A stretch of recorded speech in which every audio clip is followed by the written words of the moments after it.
윤정자 72는 주방 창문에 아직도 남편의 그림자가 서성이는 듯한 착각을 자주 본다. 죽음 뒤로 비어버린 식탁, 소리 죽인 TV, 말동무 하나 없는 오후 5시. 그런 정자가 경로당 합창반에서 박상호 75를 처음 만난 날, 오래 닫혀있던 마음의 창문이 스르르 열렸다. 상호는 클라리넷을 가져와 생소한 곡을 불었고 그 선율은 정자의 굳은 어깨를 부드럽게 풀었다. 이 곡 아세요?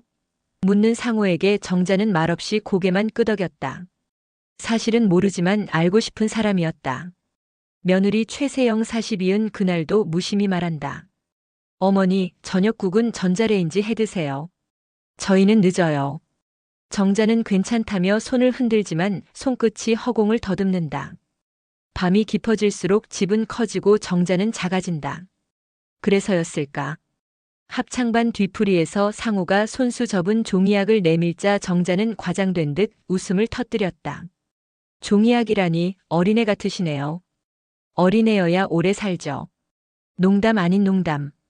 두 사람 사이에 미세한 빛이 스며든다. 며칠 뒤 상호는 양화진 언덕으로 산책을 제안한다.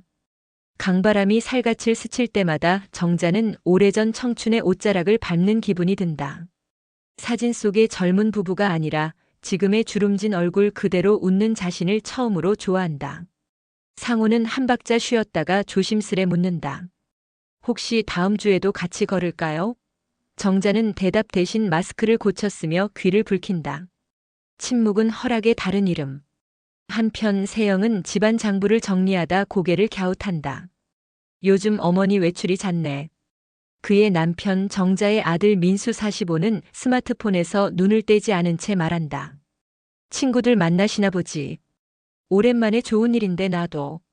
세영은 입술 끝을 말아 올리며 고개를 끄덕이지만 눈은 웃지 않는다. 싱크대 아래서 달그락거리는 소리, 아무도 모르는 곳에서 무언가 굴러가기 시작한다. 다음 주 정자는 상우와 작은 카페에서 다시 만난다. 바리스타가 내려준 라떼 위 하트가 삐뚤게 흔들린다. 제가 마셔도 될까요? 정자가 묻자 상우가 웃는다. 흔들리는 하트가 더 진짜 같아서요. 헛기침으로 설렘을 가리는 정자. 그때 카페 유리문 뒤로 스치는 그림자 세영이다. 우연히 들어온 그녀는 어머니의 맞은편 남자를 본다. 눈썹이 가볍게 치켜 올라가고 애써 무심한 척 자리를 피해 나간다. 그녀의 머릿속엔 빠르게 계산기가 돌아간다. 저 남자 누구지? 밤 세영은 민수에게 묻는다. 어머니 아는 남자 있어? 남자? 민수가 웃는다. 엄마도 사람이지. 그 말에 세영의 미소가 얇게 갈라진다. 사람이라면 욕망도 약점도 있다. 그리고 약점은 늘 누군가의 기회가 된다. 세영은 조용히 자신의 손톱을 바라본다. 짧게 다듬은 끝이 칼날처럼 반짝인다. 그 순간 그녀의 마음 어딘가에 미세한 금이 간다. 금은 곧 균열이 되고 균열은 틈이 된다. 틈으로 스며드는 것은 사랑일까 파멸일까? 오늘 밤이 유난히 길다. 세영은 카페 유리문 너머에서 본 장면이 자꾸 떠오른다. 노모의 눈에 맺힌 반짝임, 낯선 남자의 다정한 몸짓. 엄마도 사람이지라는 남편의 말이 귓속에서 맴돌지만 그녀는 그 문장이 불쾌하다.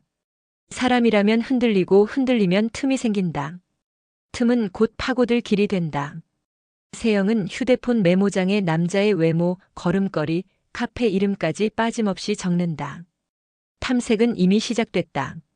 며칠 후 세영은 일부러 시어머니의 외출 시간을 맞춰 같은 동네 미용실에 들른다. 드라이 소리 사이로 들리는 미세한 속삭임. 윤정자 씨 남자친구라나? 키도 크고 멋있더라. 미용사의 말끝에 세영의 눈빛이 번쩍인다. 그녀는 대수롭지 않은 척 손거울을 돌려가며 묻는다. 어떤 분이세요? 경로당에서 악기도 하신다던데. 클라리넷라는 낱말이 그녀의 마음에 박힌다. 악기는 늘 감정의 문을 연다. 열리는 문이 있으면 닫히는 문도 있다. 닫히는 문은 누군가를 가둔다. 그날 밤 세영은 시어머니의 방문을 슬쩍 연다. 화장대 위 작은 봉투가 눈에 들어온다. 공연 초대권 상호라는 이름.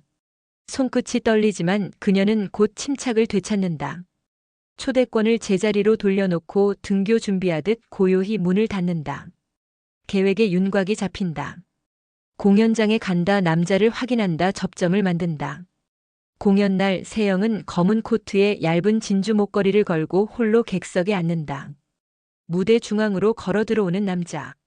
조명 아래 반짝이는 은빛 머리, 단정한 목선, 곧은 어깨. 그는 악기를 입술에 대고 첫 음을 올린다. 맑고도 쓸쓸한 선율이 홀 안을 맴돌고 세영의 심박이 조금씩 빨라진다.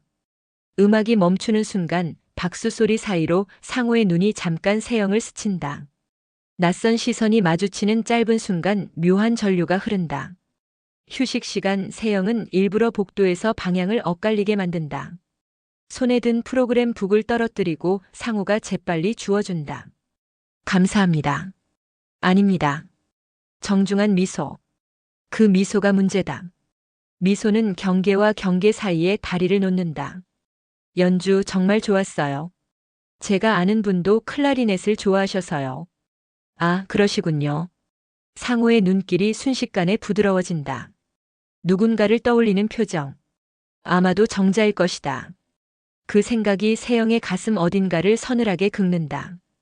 공연이 끝난 뒤 정자는 상호와 간단히 저녁을 먹고 귀가한다. 그 사이 세영은 조용히 뒤를 밟는다. 눈에 띄지 않게, 그러나 놓치지 않게.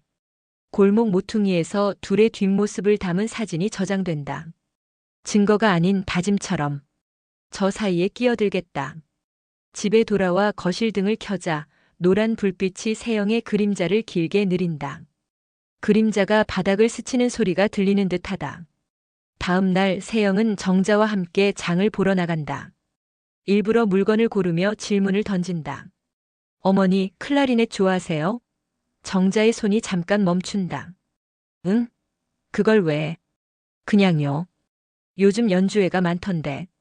짧은 대화가 공중에서 부딪히고 서로의 눈길이 스치듯 멀어진다. 집으로 돌아오는 길 정자는 가방 속 초대권을 더 깊이 밀어넣는다. 숨김은 상대의 감각을 예민하게 만든다. 예민해진 감각은 실수를 부른다. 저녁 민수는 늦는다. 부엌엔 두 여자만 남는다. 전자레인지에서 국이 도는 동안 세영은 무심한 어조로 묻는다. 그분 좋은 사람이에요? 정자는 숟가락을 놓고 말없이 창밖을 본다. 잠시 후 아주 조근한 목소리. 좋다 나쁘다 그 말로는 부족해. 살아있다는 느낌이 들어. 그 대답이 세영의 귓속에서 오래 울린다.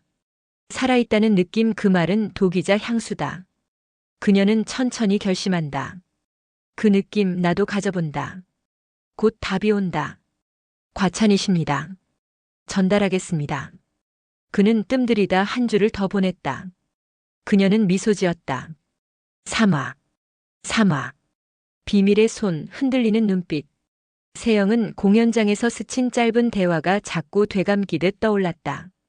남편에게 느껴본 적 없는 품위와 손끝의 배려, 말끝마다 묻어나는 체온. 그녀는 우연을 가장해 상호의 연습실 근처 카페를 드나들었다. 쇼윈도 너머로 악기 케이스를 든 그의 어깨가 보이면 커피잔을 드는 속도가 자연스레 느려졌다.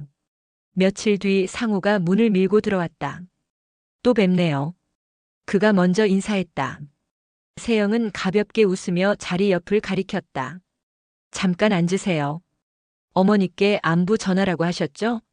상호는 놀란 듯 눈을 깜빡였지만 금세 미소를 지었다. 전해드렸습니다. 짧은 침묵. 잔의 고리가 접시 위에서 살짝 떨렸다. 그녀는 대화의 방향을 조심스레 틀었다. 혹시 연습 도와줄 자원봉사를 구하신다 들었어요. 네, 악보 정리나 간단한 준비를요. 세영의 눈동자가 반짝였다. 제가 해도 될까요? 손은 꽤 빨라요. 그렇게 세영은 연습실의 문턱을 넘었다. 종이 냄새와 오칠 냄새, 오래 사용한 리드의 단냄새가 뒤섞였다.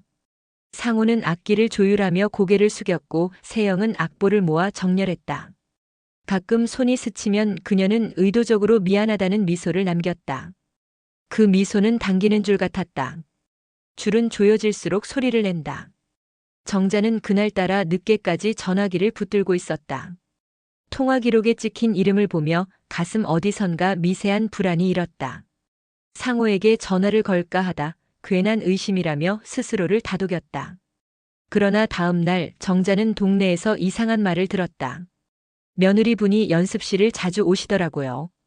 그 말이 한낮의 햇볕보다 뜨겁게 등을 지졌다.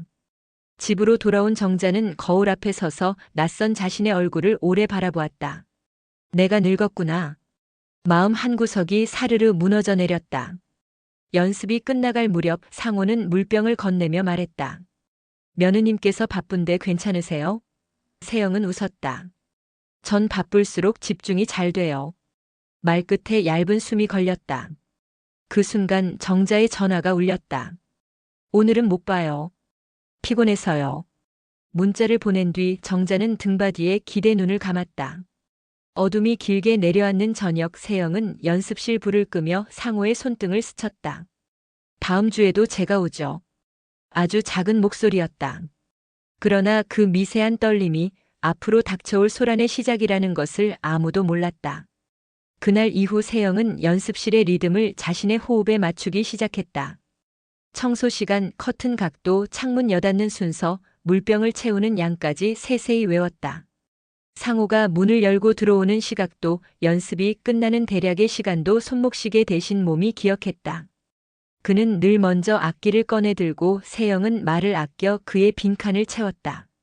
말이 지나치면 의심을 낳고 침묵은 신뢰로 오해된다. 그녀는 침묵의 기술을 배웠다. 어느 오후 상호가 연습을 멈추고 물었다. 따님은 없으신가요? 없어요. 저는 제 이름을 불러주는 사람을 오래 기다렸거든요.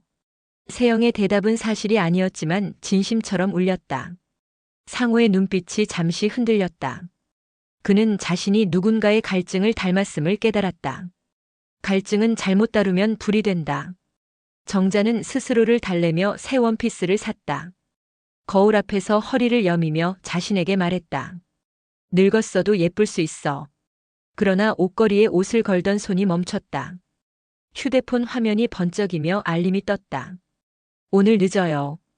연습 도와드려요. 보낸 이는 세영이었다. 정자는 심장이 내려앉는 기분을 느꼈다. 그녀는 신발을 벗고 방으로 들어가 불을 끄고 누웠다. 어둠은 때로 약이고 때로 독이다. 그날의 어둠은 느리게 스며들어 오래 아물지 않을 상처 자리를 골랐다. 밤늦게 귀가한 민수는 어머니의 방문 앞에서 한참 머물렀다. 그는 문을 두드리지 않았다. 아들의 무력은 어머니의 불안을 키웠고 며느리의 확신은 그 빈틈을 파고들었다. 다음 날 세영은 연습실 책장 위에 조그만 화분을 올려두었다. 공기가 좋아지라고요. 상호는 고맙다고 했지만 화분의 잎은 며칠 만에 속엽을 말아 올렸다. 지나치게 가까운 손길은 식물에게도 부담이었다. 그러나 사람의 마음은 부담을 때로 사랑으로 읽는다. 그 주말 동네 골목 축제에서 상호와 정자는 우연히 마주쳤다. 호떡 냄새와 풍물 소리가 섞이는 가운데 세영이 멀리서 두 사람을 지켜보고 있었다. 그녀는 호떡을 한 입 베어 물고는 종이봉투를 꼬집어 구겼다. 설탕 시럽이 손등을 타고 흘렀지만 그녀는 닦지 않았다. 달콤함과 뜨거움이 뒤섞인 그 감각을 오래 기억하려 했다. 욕망은 언제나 달콤했고 달콤함은 늘 흔적을 남겼다. 사화. 선을 넘는 저녁 금기의 첫 불꽃. 비가 부슬부슬 내리던 토요일 연습실에서 작은 모임이 열렸다. 정자도 초대받았지만 몸이 좋지 않다며 빠졌다. 빈자리를 채우듯 세영이 나타났다. 상호는 난감한 듯 했으나 오셨군요 하고 자리를 내주었다. 와인잔이 돌고 음악가들의 가벼운 농담이 오갔다.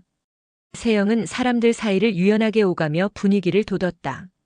조명은 낮고 레코드의 잡음이 빗소리와 섞였다. 어느 순간 두 사람만 남은 듯한 고요가 방 안에 내려앉았다. 세영은 와인 한 모금을 머금고 말했다.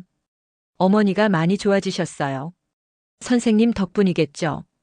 제가요? 저도 덕을 보죠. 상호가 잔을 내려놓는 소리가 작은 종소리처럼 맑았다. 그 소리에 세영의 가슴이 미세하게 뛰었다. 그녀는 갑자기 창가로 다가가 커튼을 젖혔다. 유리창을 타고 흐르는 빗줄기가 네온을 길게 끌었다. 비가 오면 사람 마음이 솔직해지죠. 솔직함이 꼭 좋은 건가요? 상호의 질문에 세영은 돌아서서 그를 바라봤다. 오늘은 좋은 쪽으로요. 웃음이 오갔다. 그러다 전기가 한순간 깜빡이며 방 안이 더 어두워졌다. 레코드가 멈추고 빗소리만 또렷해졌다. 세영이 손을 뻗어 테이블 위에 성냥을 찾는 순간 상호의 손과 부딪혔다. 짧은 놀람 뒤 손이 포개졌다.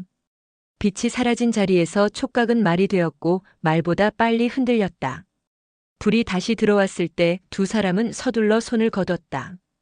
그러나 손끝에 남은 따뜻함은 사라지지 않았다. 세영은 조용히 속삭였다.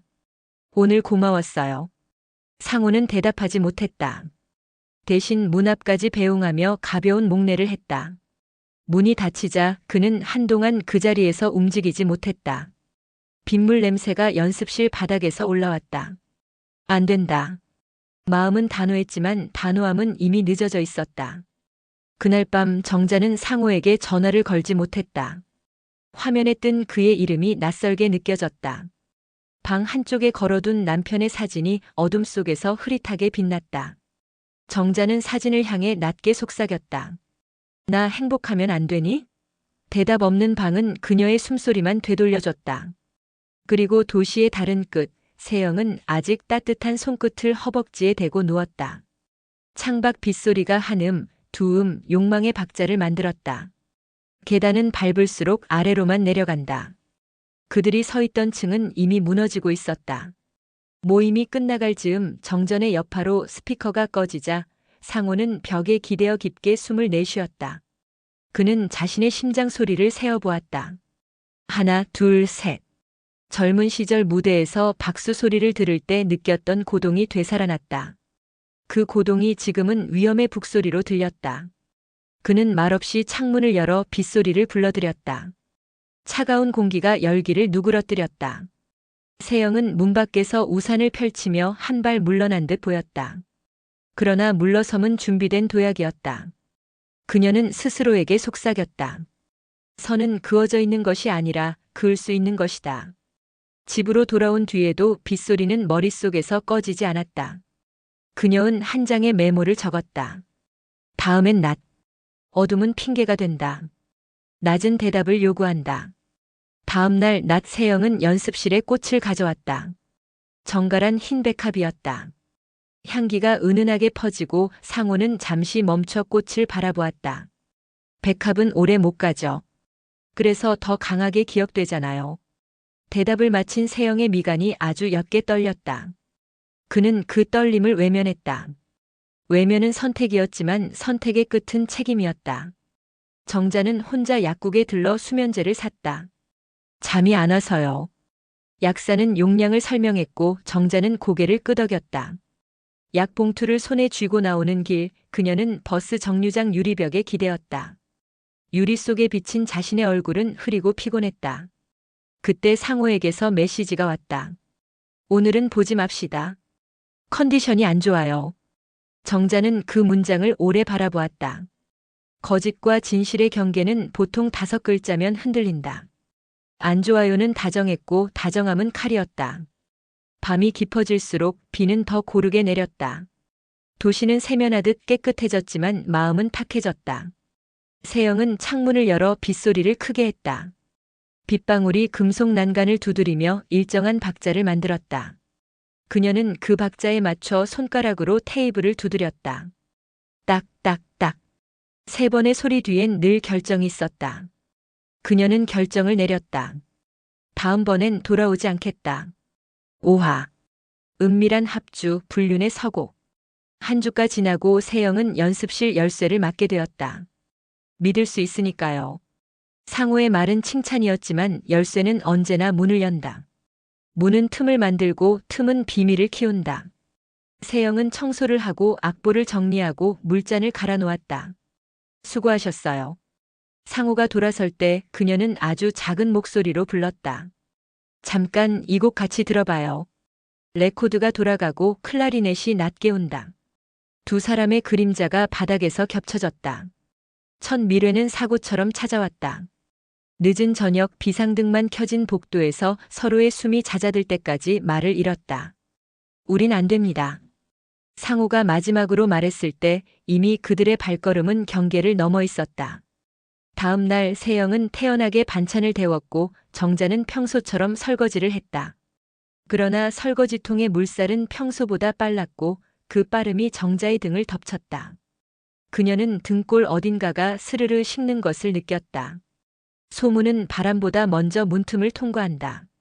합창반 사람들 사이에서 누가 자꾸 연습실에 남는다는 말이 돌았다. 정자는 애써 웃으며 넘겼지만 속은 빠르게 가라앉았다.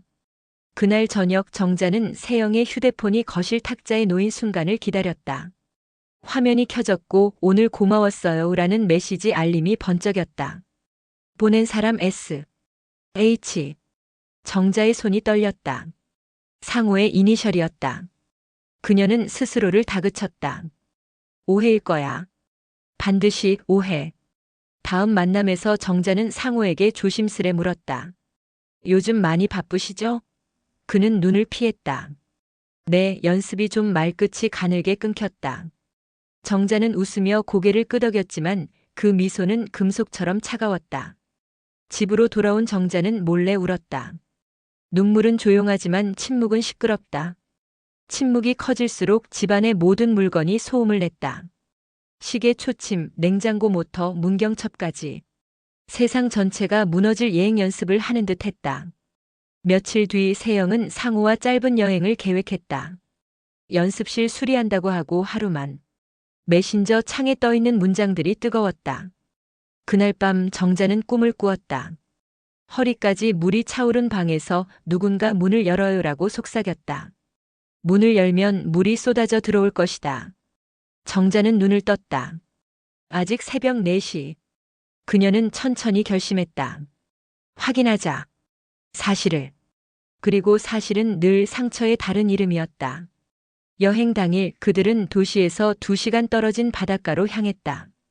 평일에 바다는 텅 비어 있었고 파도는 귓속에서만 크게 울렸다. 그들은 모래 위에 나란히 앉아 오래 침묵했다. 나는 당신에게 위로였을 뿐이에요. 상우가 어렵게 말했다. 세영은 고개를 저었다. 위로가 이렇게 아플 수 있어요? 바닷바람이 머리카락을 흔들었고 그녀의 눈가에서 소금기가 말랐다. 돌아오는 길 세영은 차 안에서 잠든 척했다. 상우의 손이 핸들을 잡은 모양, 신호대기 때마다 올라오는 어깨의 움직임, 라디오에서 흘러나온 옛 노래의 가사까지 기억하려 애썼다. 기억은 사진보다 오래간다. 오래가는 것은 종종 더 깊게 배인다. 그녀는 잠든 얼굴 뒤에서 결심했다. 끝나지 않게 하겠다. 그 무렵 민수는 실적 압박으로 회사에서 곤두서 있었다. 그는 아내의 변화를 감지했지만 정확한 이름을 붙이지 못했다. 이름을 붙일 수 없으면 맞설 수도 없다. 그는 술자리를 늘렸고 술이 끝나면 더 깊은 침묵이 시작되었다. 정자는 식탁에서 그의 숟가락이 공중에서 망설이는 모습을 지켜보았다. 망설임은 패배의 전조였다. 밤늦게 정자는 세영의 방 앞에서 멈췄다.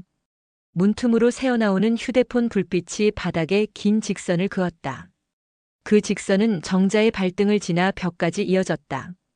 그녀는 그 선 위에 발을 올려보았다. 차갑고 얇았다. 그리고 갑자기 선이 꺼졌다. 문 안에서 속삭임이 멈췄다. 정자는 뒤로 물러나 거실로 갔다. 소파에 앉아 새벽이 밝아올 때까지 카펫의 결을 쓸어내렸다. 결은 한 방향으로만 매끄러웠고 거꾸로 쓸면 거칠었다. 그녀의 삶도 그랬다. 정자는 조용히 움직였다. 손전등, 얇은 장갑, 그리고 오래된 담대함. 연습실이 수리 중이라는 말을 믿는 사람은 많았지만 정자는 믿지 않았다. 그날 밤 건물의 비상계단은 비냄새로 젖어 있었다. 정자는 조용히 올라 문틈으로 안을 엿봤다. 불이 꺼진 방 안에서 휴대폰 불빛이 움직였고 숨소리가 어둠을 타고 흘렀다. 그녀는 문고리를 잡았다가 놓았다. 대신 복도 끝 창문에 등을 붙이고 기다렸다. 문이 열리고 두 사람의 웃음이 흘러나왔다. 상호의 코트깃, 세영의 머리카락, 겹쳐지는 그림자. 정자의 시야가 순간 하얘졌다. 그녀는 발소리를 죽인 채 뒤를 밟았다. 사거리의 신호등이 파도처럼 바뀌고 골목의 간판들이 깜빡였다. 어느 여관의 붉은 네온이 빛처럼 번졌다. 문이 닫히는 찰나 정자는 휴대폰을 들어 사진을 찍었다. 셔터 소리에 심장이 요동쳤다. 증거는 손에 들어왔고 심장은 손을 떠났다. 집으로 돌아온 정자는 사진을 확대했다. 두 사람의 손가락이 맞물린 곳, 웃는 입꼬리, 문턱을 넘는 발. 사진 속 빨간 네온이 방 안으로까지 번져 들어와 그녀의 눈가를 뜨겁게 했다. 그때 현관문이 열리고 세영이 들어왔다. 어머니, 아직 안 주무셨어요? 정자는 대답 대신 휴대폰을 내밀었다. 화면 위에 이미지 한 장이 거실 조명을 바꾸었다. 시간이 멈춘 듯 길게 늘어났다. 설명해. 정자의 목소리는 낯선 금소금으로 낮았다. 세영은 한 박자 멈춘 뒤 어깨를 곧게 세웠다. 사랑이에요. 그 한마디에 정자의 무릎이 꺾였다. 테이블 모서리를 잡은 손등이 하얗게 질렸다. 그 사람은 내 사람이다. 아니요. 누구의 소유도 아니죠. 대화는 점점 비문이 되어 찢겼다. 방문이 하나씩 닫히고 집이 더 작아졌다. 그날 밤 정자는 상호에게 마지막 문자를 보냈다. 부탁이 있어요. 내일 만나주세요. 답은 오지 않았다. 대신 이튿날 합창반 단체 카톡방에 소문이 번졌다. 연습실 술이 아니라던데? 누가 밤마다 눈송이처럼 보이는 말들이 쌓일수록 정자의 숨은 가빠졌다. 그녀는 거울 앞에 섰다. 눈동자 속에 낯선 여자가 서 있었다. 그 여자는 말했다. 지금이야. 끝내. 정자는 거울 속 눈동자를 바라보며 숨을 고르고 집을 나섰다. 오늘 끝내지 않으면 내일은 무너진다. 여관 로비에서 카운터 직원과 마주친 순간 정자는 오래된 예의를 꺼내들었다. 죄송하지만 아이를 찾습니다. 직원은 한숨을 쉬었다. 방문은 손님 프라이버시라 말끝을 흐리던 그는 정자의 눈빛을 보더니 말을 삼켰다. 정자는 더 묻지 않았다. 묻지 않아도 알아야 하는 밤이 있었다. 계단참에 서서 그녀는 핸드백에서 하얀 손수건을 꺼냈다. 손수건은 젖지 않았지만 마음은 이미 빗속이었다. 복도 끝에서 문이 열리고 두 사람이 낮은 목소리로 인사를 나눴다. 정자는 그들이 사라진 뒤에도 한참 서 있었다. 다리가 저려 발끝에 감각이 사라졌다. 감각이 사라지면 괴로움도 사라질까? 아니었다. 괴로움은 감각이 없어도 남았다. 집에서의 대치 후 민수는 소파에서 밤을 새웠다. 그는 사진을 보고도 믿지 못했다. 믿음은 습관이었고 습관은 쉽게 부서지지 않았다. 새벽에 그는 어머니의 방으로 들어가 담요를 덮어드렸다. 정자는 잠든 척했다. 눈을 감은 채 눈물은 귀 뒤로 흘렀다. 아침이 오자 두 사람은 서로를 피했다. 피하는 발걸음은 같은 집 안에서 더 자주 부딪혔다. 합창반 연습실에서는 의자가 비어 있었다. 상호는 참석하지 않았고 정자는 끝까지 자리를 지켰다. 누군가 묻지 않아도 다 아는 표정으로 말했지만 정자는 듣지 않았다. 그녀는 연습이 끝나고 마지막으로 악보를 넘겼다. 종이 끝이 손가락을 스쳤고 아주 얇은 상처가 났다. 피는 금세 멎었지만 그 자리는 오래 따가웠다. 그녀는 속으로 말했다. 이제 끝내자. 정자는 가족 회의를 소집했다. 식탁 위로 사진 한 장이 놓였다. 민수는 손을 덜덜 떨며 그것을 들여다보았다. 세영, 이게 뭐야? 세영은 피하지 않았다. 보면 알잖아. 난 숨지 않아. 민수의 얼굴이 무너졌다. 그는 어머니와 아내 사이를 번갈아 보며 입술을 깨물었다. 왜 그랬어? 눈물 대신 마른 웃음이 새어나왔다. 당신은 늘 회사, 늘 피곤. 난 사라졌어. 누가 내 이름을 불러줬는지 알아? 정자는 자리에서 일어나 세영을 바라보았다. 내 사랑을 왜 훔쳤니? 세영이 비스듬히 웃었다. 훔친 게 아니라 서로 원한 거죠. 말은 비수였다. 손주는 방문 틈으로 식탁을 훔쳐보았다가 울음을 삼키며 방으로 숨어들었다. 집안의 공기가 빠른 속도로 얇아졌다. 누군가가 문을 열면 터질 것 같았다. 결국 민수가 소리쳤다. 그만해. 접시가 바닥에 떨어져 산산이 부서졌다. 그날 이후 집은 전쟁터가 되었다. 민수는 상호를 찾아가 주먹을 휘둘렀고 상호는 묵묵히 맞았다. 죄송합니다. 그 한마디가 민수를 더 무너뜨렸다. 세영은 집을 나갔다가 돌아오지 않기 시작했다. 정자는 밥상을 차리고도 앉지 않았다. 밥은 식었고 마음은 얼었다. 이웃들은 속삭였다. 그 집 결국 터졌대. 소문은 타인의 상처를 먹고 자랐다. 학교에서 손주는 싸움을 했다. 너희 할머니가. 아이들의 말은 칼이었고 손주는 배였다. 정자는 보건실로 불려가 아이의 어깨를 감싸 안았다. 아이가 웅얼거렸다. 할머니, 우리 집은 왜 이렇게 됐어? 정자는 대답하지 못했다. 할 수 있는 건 아이의 머리카락을 천천히 쓰다듬는 일뿐이었다. 머리칼 사이로 손끝이 미세하게 떨렸다. 밤 정자는 남편의 사진을 떼어 서랍에 넣었다. 과거의 그림자는 위로가 되지 못했다. 그녀는 상호에게 마지막 편지를 썼다. 당신을 원망합니다. 나를 잃게 했으니까. 그러나 내가 나를 잃던 순간 이미 끝이었겠지요. 편지를 봉투에 넣는 동안 창밖에서 바람이 불었다. 지붕 어딘가가 낡아 삐걱거리는 소리가 들렸다. 비가 오기 전에 고쳐야 했지만 누구도 사다리를 세우지 않았다. 지붕은 무너질 때까지 사람을 기다리지 않는다. 민수는 회사에 병가를 냈다. 그는 어머니를 병원에 모시고 건강검진을 예약했다. 의사는 스트레스를 줄이라고 말했다. 말은 쉽고 줄이는 일은 어려웠다. 정자는 초음파 화면을 멍하니 바라보다가 웃었다. 안에 아무것도 없네요. 의사가 고개를 갸웃했다. 깨끗하다는 뜻입니다. 정자는 알았다. 깨끗함은 마음의 상태와 무관하다는 것을. 세영은 호텔방에 며칠 묵었다. 커튼을 치고 냉장고에 물을 마시고 TV를 켜고 끄고를 반복했다. 화면 속 사람들은 웃고 울고 사랑했지만 그녀는 그 어떤 얼굴에도 닿지 못했다. 상호에게 보내지 못한 메시지가 5개, 지워진 문장이 12개였다. 지우는 일은 쓰는 일보다 오래 걸렸다. 그녀는 거울 앞에서 립스틱을 바르고 다시 지웠다. 입술 가장자리가 붉게 남았다. 이웃의 시선은 칼날로 변했다. 엘리베이터 안 속삭임은 손잡이를 타고 전해졌다. 정자는 고개를 들었다. 눈을 피하지 않았다. 피하면 쫓아오고 맞서면 멈추는 것들이 있었다.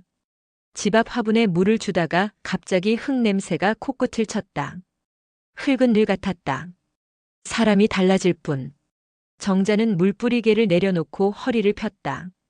등뼈가 딱 소리를 냈다. 살아있다는 신호였다. 밤 손주는 조심스럽게 물었다. 할머니, 그 아저씨 나빠? 정자는 잠시 생각하다 대답했다. 어른들도 길을 잃을 때가 있어. 손주는 고개를 끄덕였다. 그럼 다시 길을 찾으면 되잖아. 정자는 미소 지었다.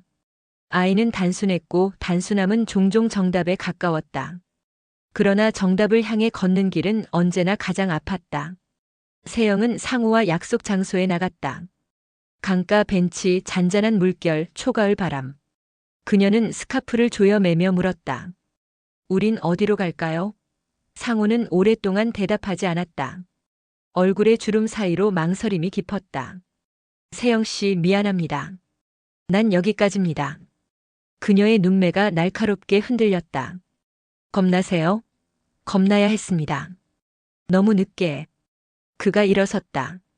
스카프 끝이 바람에 흔들리고 말들이 물 위에 떨어져 가라앉았다. 세영은 그를 붙잡지 않았다. 대신 전화기를 열어 정자에게 전화를 걸었다가 끊었다. 아무 말도 준비되지 않았다. 집으로 돌아오는 길 그녀는 상점 유리창에 비친 자신의 얼굴을 보았다. 화장이 번지고 눈동자가 공허했다. 내가 이긴 줄 알았지. 그녀는 작게 중얼거렸다. 이김과 패배의 경계는 언제나 사후에만 또렷했다. 정자는 집을 정리했다. 오래된 그릇을 상자에 넣고 남편의 사진을 다시 꺼내 벽에 걸었다. 그리고 손주에게 쪽지를 남겼다. 저녁은 냉장고 2층. 늦게 들어온다. 정자는 역으로 향했다. 상우를 만날 생각이었다. 그러나 플랫폼 끝에서 발걸음을 멈췄다. 알림판에 전광이 흐르고 사람들의 그림자가 겹쳐지며 밀려왔다. 그 틈에서 정자는 깨달았다. 나는 누군가의 사랑을 다시는 소유하지 않겠다. 그 시각 상호는 연습실에 홀로 앉아 클라리넷을 꺼내 들었다. 첫음이 떨렸다. 그는 악기를 내려놓고 서랍에서 봉투 하나를 꺼냈다. 윤정자님께. 편지에는 짧게 적혀 있었다. 늦게 배운 마음은 더 많이 두려웠습니다. 부디 당신의 계절을 당신께 돌려드립니다. 그는 열쇠를 탁자에 올려두고 문을 닫았다. 낮은 레코드 잡음만 방 안을 떠돌았다. 민수는 밤늦게 집으로 돌아와 빈 식탁을 바라보았다. 손주는 숙제를 하다 잠들었다. 민수는 조용히 어머니의 방으로 들어가 빈 베개를 만졌다. 그때 현관문이 열리고 정자가 들어왔다. 두 사람은 말없이 서로를 보았다. 미안하다. 누구의 말인지 모를 사과가 공중에 떠올랐다가 천천히 내려앉았다. 마지막 장면 새벽. 정자는 손주와 함께 아파트 옥상에서 해가 떠오르는 것을 바라본다. 할머니, 우리 다시 괜찮아질까? 정자는 고개를 끄덕였다. 우리는 남았고 남은 사람은 살아. 바람이 지나가고 도시의 소음이 깨어난다. 사랑은 떠났고 배신은 흔적을 남겼다. 그럼에도 아침은 온다. 황혼의 끝에서 그들은 서로의 손을 잡는다. 따뜻함은 아직 남아 있었다. 며칠이 흘렀다. 상호는 연습실을 정리하며 악보에 낙서를 남겼다. 호흡, 천천히. 그는 스스로에게도 그 말을 건넸다. 호흡을 고르면 마음도 조금은 덜 흔들렸다. 그는 정자에게 전화를 걸지 않았다. 전화는 쉽게 오해를 낳는다. 대신 편지를 보냈다. 종이는 시간을 느리게 만들고 느린 시간에서는 사람이 덜 다친다. 세영은 이삿짐을 정리하며 작은 상자를 발견했다. 결혼식 때 받은 카드, 첫집 계약서, 신혼여행 사진. 사진 속 여자와 지금의 자신이 같은 사람이라는 사실이 믿기지 않았다. 그녀는 사진을 찢지 못했다. 찢는 건 끝내는 일이고 끝내는 일은 용기가 없다. 그녀에게 아직 남은 용기는 질투와 자책 사이에서 흔들렸다. 정자는 손주의 손을 꼭 잡고 시장을 걸었다. 아주 작은 반찬 가게에서 멸치와 김치를 샀다. 상인은 덤으로 파 한 줄기를 얹어주었다. 힘내요. 말없이 건네는 연대가 있었다.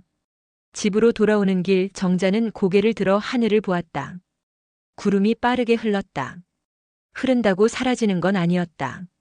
형태만 바뀔 뿐. 엔딩 자막처럼 흘러가는 며칠의 장면들 속에서 그들은 각자의 방식으로 버텼다. 상우는 무대에서 물러났고 세영은 집을 알아봤으며 민수는 상담을 예약했다. 정자는 벽에 못자국을 손가락으로 문질렀다. 못은 빠졌지만 자국은 남았다. 자국을 없애려면 페인트가 필요했고 페인트를 칠하려면 먼저 표면을 고르게 갈아야 했다. 삶의 벽도 그랬다. 갈아내고 덧바르고 말리고 그 과정을 지나야만 다시 하얘졌다.